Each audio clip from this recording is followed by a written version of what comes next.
The Beggar. Short story. A story by Anton Chekhov. Kind sir, be so good as to notice a poor, hungry man. I have not tasted food for 3 days. I have not a 5-kopeck piece for a night's lodging. I swear by God. For 5 years I was a village schoolmaster and lost my post through the intrigues of the Zemstvo. I was the victim of false witness. I have been out of a place for a year now. Skvortsov, a Petersburg lawyer, looked at the speaker's tattered dark blue overcoat, at his muddy, drunken eyes, at the red patches on his cheeks, and it seemed to him that he had seen the man before. And now I am offered a post in the Kaluga province, the beggar continued, but I have not the means for the journey there. Graciously help me. I am ashamed to ask, but I am compelled by circumstances. Skvortsov looked at his galoshes, of which one was shallow like a shoe, while the other came high up the leg like a boot, and suddenly remembered. Listen, the day before yesterday I met you in Sadavoy Street, he said, and then you told me, not that you were a village schoolmaster, but that you were a student who had been expelled. Do you remember? No. No, that cannot be so, the beggar muttered in confusion. I am a village schoolmaster, and if you wish it I can show you documents to prove it. That's enough lies. You called yourself a student, and even told me what you were expelled for. Do you remember? Skvortsov flushed, and with a look of disgust on his face turned away from the ragged figure. It's contemptible, sir, he cried angrily. It's a swindle. I'll hand you over to the police, damn you. You are poor and hungry, but that does not give you the right to lie so shamelessly. The ragged figure took hold of the door handle and, like a bird in a snare, looked round the hall desperately. I am not lying, he muttered. I can show documents. Who can believe you? Skvortsov went on, still indignant. To exploit the sympathy of the public for village schoolmasters and students, it's so low, so mean, so dirty. It's revolting. Skvortsov flew into a rage and gave the beggar a merciless scolding.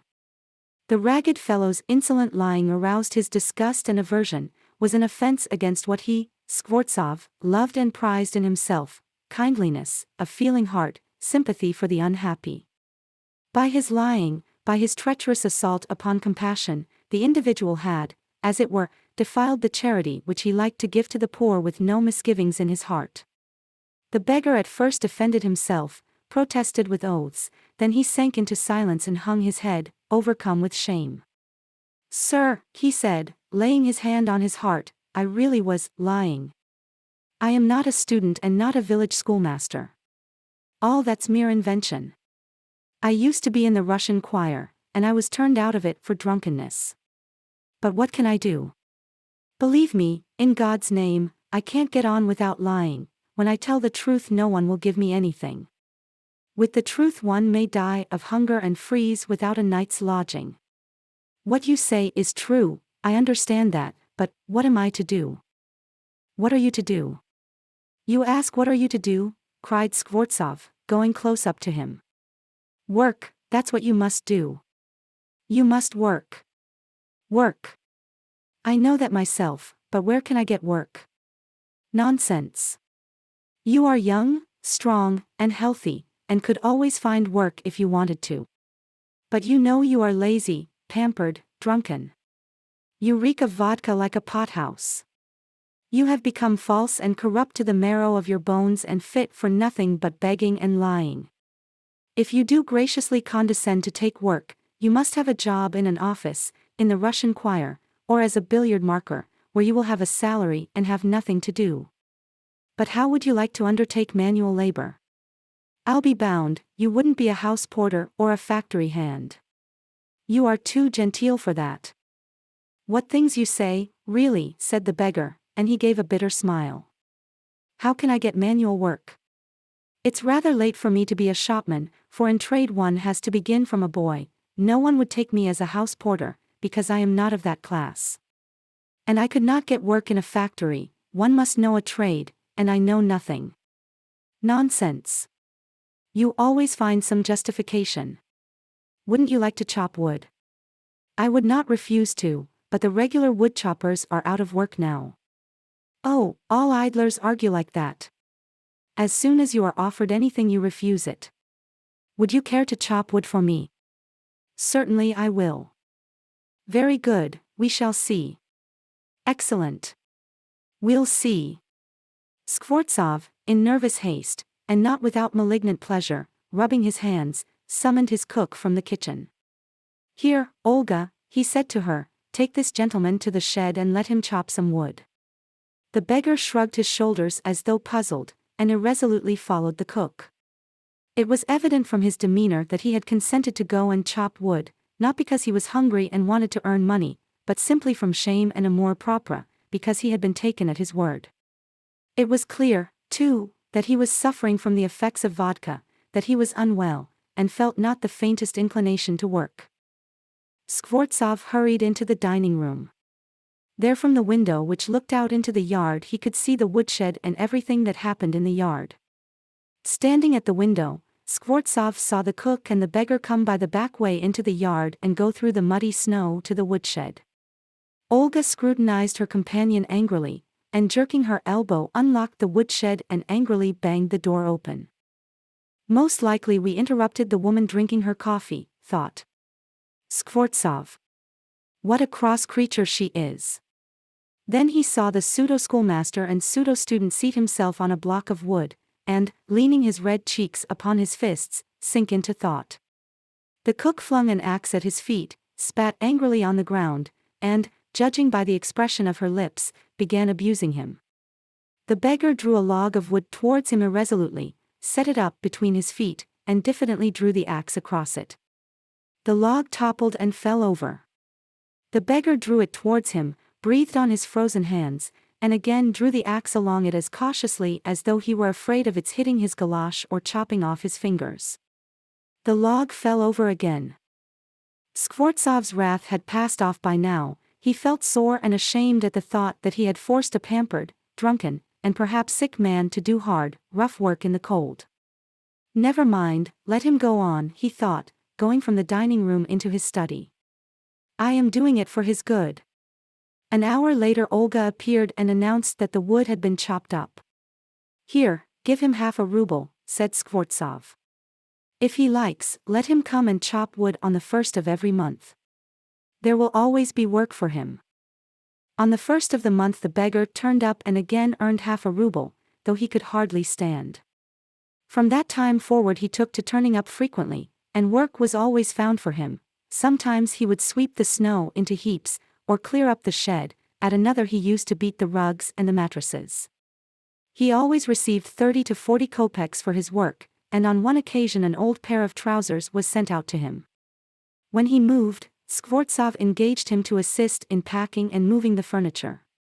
On this occasion the beggar was sober, gloomy, and silent. He scarcely touched the furniture, walked with hanging head behind the furniture vans, and did not even try to appear busy. He merely shivered with the cold, and was overcome with confusion when the men with the vans laughed at his idleness, feebleness, and ragged coat that had once been a gentleman's. After the removal Skvortsov sent for him. Well, I see my words have had an effect upon you, he said, giving him a ruble. This is for your work. I see that you are sober and not disinclined to work. What is your name? Lushkov. I can offer you better work, not so rough, Lushkov. Can you write? Yes, sir. Then go with this note tomorrow to my colleague and he will give you some copying to do. Work, don't drink, and don't forget what I said to you. Goodbye. Skvortsov, pleased that he had put a man in the path of rectitude, patted Lushkov genially on the shoulder, and even shook hands with him at parting.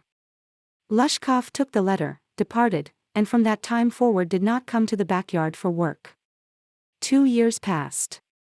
One day as Skvortsov was standing at the ticket office of a theater, paying for his ticket, he saw beside him a little man with a lambskin collar and a shabby catskin cap. The man timidly asked the clerk for a gallery ticket and paid for it with kopecks. Lushkov, is it you? Asked Skvortsov, recognizing in the little man his former woodchopper. Well, what are you doing? Are you getting on all right? Pretty well.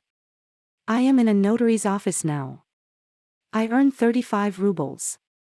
Well, thank God, that's capital. I rejoice for you. I am very, very glad, Lushkov. You know, in a way, you are my godson. It was I who shoved you into the right way. Do you remember what a scolding I gave you, eh? You almost sank through the floor that time. Well, thank you, my dear fellow, for remembering my words. Thank you too, said Lushkov. If I had not come to you that day, maybe I should be calling myself a schoolmaster or a student still. Yes, in your house I was saved, and climbed out of the pit. I am very, very glad. Thank you for your kind words and deeds. What you said that day was excellent. I am grateful to you and to your cook. God bless that kind, noble-hearted woman. What you said that day was excellent. I am indebted to you as long as I live, of course, but it was your cook, Olga, who really saved me. How was that? Why, it was like this. I used to come to you to chop wood and she would begin, "Ah, you drunkard. You God-forsaken man. And yet death does not take you," and then she would sit opposite me, lamenting, looking into my face and wailing, "You unlucky fellow. You have no gladness in this world, and in the next you will burn in hell, poor drunkard. You poor sorrowful creature," and she always went on in that style, you know. How often she upset herself, and how many tears she shed over me I can't tell you. But what affected me most, she chopped the wood for me. Do you know, sir, I never chopped a single log for you, she did it all. How it was she saved me, how it was I changed, looking at her, and gave up drinking, I can't explain. I only know that what she said and the noble way she behaved brought about a change in my soul, and I shall never forget it. It's time to go up, though, they are just going to ring the bell. Lushkov bowed and went off to the gallery. Thanks for watching and listening. Please don't forget to subscribe and like.